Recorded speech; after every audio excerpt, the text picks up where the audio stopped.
Good morning बच्चों। मैं प्रदीप कुमार, कक्षा 5 का हिंदी का आज हम पहला लेसन करेंगे। ठीक है, तो ज़्यादा समय न लेते हुए शुरू करते हैं। जय जवान जय किसान। यहाँ पर कवि जो लाइन लिखता है, प्रथम लाइन है, मरे जो देश के लिए प्रणाम उस जवान को, जिए जो देश के लिए प्रणाम उस किसान को, जय जवान जय किसान। कवि यहाँ पर देश के जवान और किसान की प्रशंसा करता है, उन्हें प्रणाम करता है जो हमारे देश की रक्षा के लिए 24 घंटे सीमा पर खड़े रहते हैं। चित्र में भी आपको दिखाई दे रहा होगा। ठीक है, ये हमारे देश के सैनिक या फौजी जिनको हम बोलते हैं, वो खड़े हैं, देश की रक्षा कर रहे हैं। यहाँ पर जो कवि आगे पंक्तियों में कहता है कि झुका नहीं सकी जिसे प्रलय मचाती टोलियां, डरा नहीं सकी जिसे वे दंदनाती गोलियां, वतन पर हंस के वार दे जवान अपनी जान को, मरे जो देश के लिए प्रणाम उस जवान को, जय जवान जय किसान। तो आप अपनी बुक को खोल लें और उसका पहला पाठ है ये हिंदी का, कक्षा 5 का। तो अगर आप अपनी बुक को खोलेंगे तो और भी ज़्यादा समझ में आएगा। अब हम इसके करते हैं वर्ड मीनिंग करते हैं। सरलार्थ करने से पहले वर्ड मीनिंग क्लियर होना बहुत ज़रूरी है। ठीक है, मरे का अर्थ होता है मृत्यु को प्राप्त कर ले, यानी कि जो मर जाता है। प्रणाम का अर्थ होता है नमस्कार। आप ये साथ के साथ अपने रजिस्टर में या कॉपी में लिख भी सकते हैं। जवान देश की रक्षा करने वाला सैनिक या जिसको फौजी बोलते हैं। किसान का अर्थ होता है कृषक या खेती करने वाला। और जिए का अर्थ होता है जो जीवित रहे। प्रलय का अर्थ होता है विनाश। दंदनाती यानी कि तेज गति से आती हुई। वतन जन्मभूमि या देश, मातृभूमि। वार दे दे या समर्पित कर दे या बलिदान कर दे। तो इसके बाद हम इसका सरलार्थ करेंगे जो प्रथम पद्यांश दिया गया है।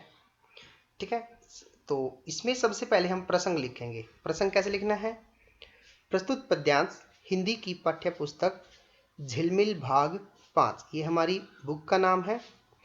उसके अंदर कविता दी गई है जय जवान जय किसान, उसमें से ये लिया गया है।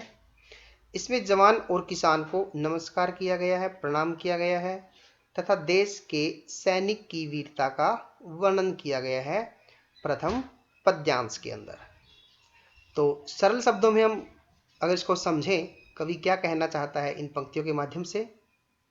कवि कहता है कि हम सभी देशवासी अपने देश की रक्षा करने वाले सैनिक यानी कि फौजी को नमस्कार करते हैं। ठीक है, प्रथम लाइन है ना, मरे जो देश के लिए प्रणाम उस जवान को। तो जो सेकंड लाइन है, जिए जो देश के लिए प्रणाम उस किसान को, जय जवान जय किसान। तो इसके साथ ही किसान को भी नमस्कार करते हैं। क्यों? जो देश के लिए जीवित रहता है, जो देश के लिए अन्न पैदा करता है, इसलिए देश के जवान और किसान की जय हो। कवि उन दोनों की जय करता है। आगे की लाइन है, झुका नहीं सकी जिसे प्रलय मचाती टोलियां। कवि सैनिक की प्रशंसा करते हुए कहता है कि विनाश करने वाली जो शत्रुओं की टोलियां या समूह था, जिस सैनिक को झुका नहीं सकते, यानी कि डरा नहीं सकी जिसे वे दंदनाती गोलियां। शत्रुओं की जो दुश्मन देश के जो सैनिक हैं, जो हमला करते हैं, उनकी तरफ से तेज गति से आने वाली गोलियां भी उसे डरा नहीं सकती। हमारे सैनिक जो हैं वो किसी भी प्रकार से नहीं डरते, किसी भी मुसीबत का सामना करने के लिए हरदम तैयार रहते हैं। वतन पे हंस के वार दे जवान अपनी जान को। यानी कि जो देश के सैनिक है वो हंसते हुए देश के लिए अपनी जान को गंवा सकते हैं, अपने प्राणों का त्याग कर सकते हैं। ऐसे सैनिक को कवि नमस्कार करता है और हमें भी ऐसे सैनिकों को नमस्कार करना चाहिए जो देश के लिए अपने सुख को त्याग कर वहां 24 घंटे हमारे देश की सेवा करते हैं, हमारे देश की रक्षा करते हैं। देश के जवान और किसान की सदा जय हो। ठीक है, तो उम्मीद है ये आपको समझ में आ गया होगा। अब इसका हम सेकंड पद्यांश करते हैं। धरा उगल रही है स्वर्ण, जिसके श्रम प्रताप से, सनाथ पुण्य भूमि है किसान के कलाप से। भुला सकेगा कौन भला मौन रक्तदान को, जिए जो देश के लिए प्रणाम उस किसान को। जय जवान जय किसान। किसान, किसान कौन है? जो खेतों में काम करते हैं। जैसा कि पिक्चर में दिखाया गया है, एक किसान है खेतों के अंदर अपना ट्रैक्टर लेके खेतों के अंदर वो काम कर रहा है, जो देश के लिए अनाज पैदा करता है। ठीक है, उसके बारे में कवि क्या कहता है, पहले इसके हम वर्ड मीनिंग देख लेते हैं। वर्ड मीनिंग में जो सबसे पहला वर्ड मीनिंग दिया गया है, धरा, धरा का अर्थ होता है धरती, स्वर्ण का अर्थ होता है सोना, उगल रही मतलब पैदा कर रही है, श्रम मेहनत, प्रताप महिमा प्रभाव या तेज, सनाथ जिसका कोई स्वामी या संरक्षक हो, पुण्य का अर्थ होता है पवित्र या शुभ, कलाप कार्यों का समूह, मौन चुप रहना, रक्तदान खून का दान। ठीक है, तो इनके बाद हम इसका सरलाट कर लेते हैं। इसमें भी सरलाट में प्रसंग में वही लिखना है हमने जो पहले पद्यांश में लिखा गया था। कि प्रस्तुत पद्यांश हमारी हिंदी की पाठ्य पुस्तक झिलमिल भाग 5 की कविता जय जवान जय किसान से लिया गया है। इसमें जवान और किसान को नमस्कार किया गया है तथा देश के किसान के कठोर जीवन का वर्णन किया गया है, जो सेकंड पद्यांश में है। पहले पद्यांश में हमने सैनिक के बारे में पढ़ा था और इस पद्यांश में हम देश के किसान के बारे में पढ़ेंगे कि वो किस प्रकार से अपना योगदान देता है। अर्थ करते हैं। कवि कहता है कि भारतीय किसान बहुत ही मेहनती हैं। जितने भी किसान हैं वो बहुत मेहनत करते हैं।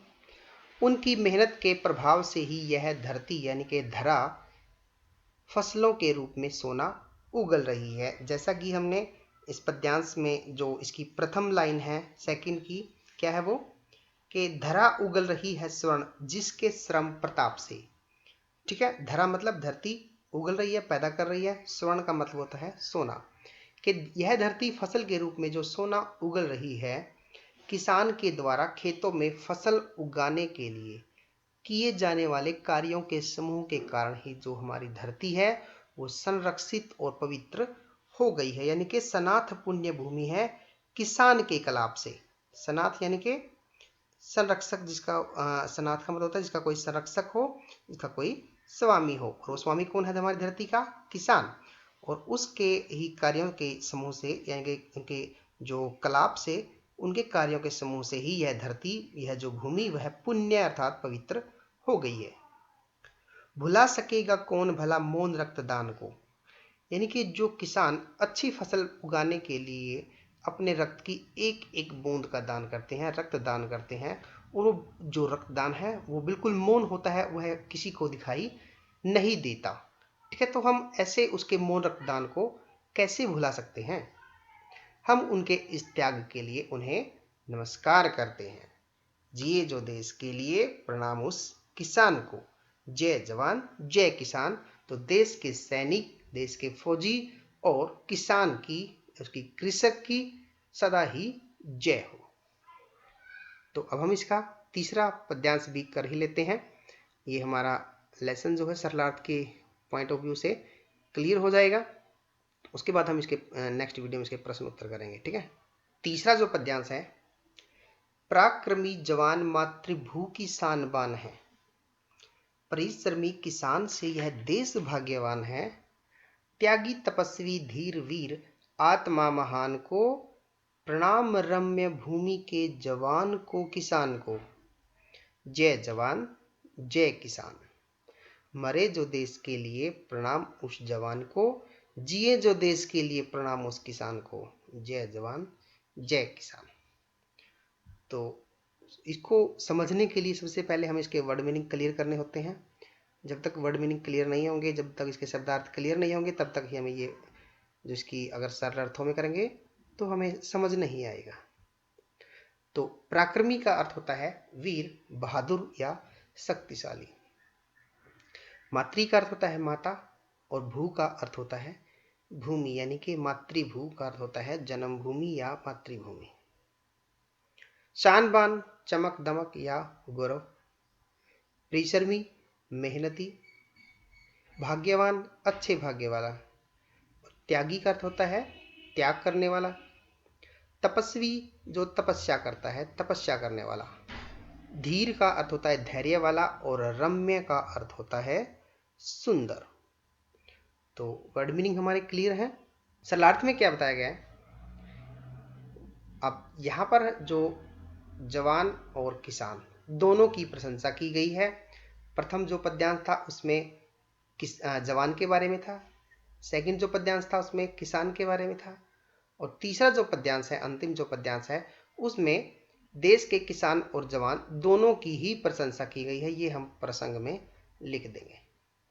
ठीक है, तो सरलार्थ करते हैं इसका।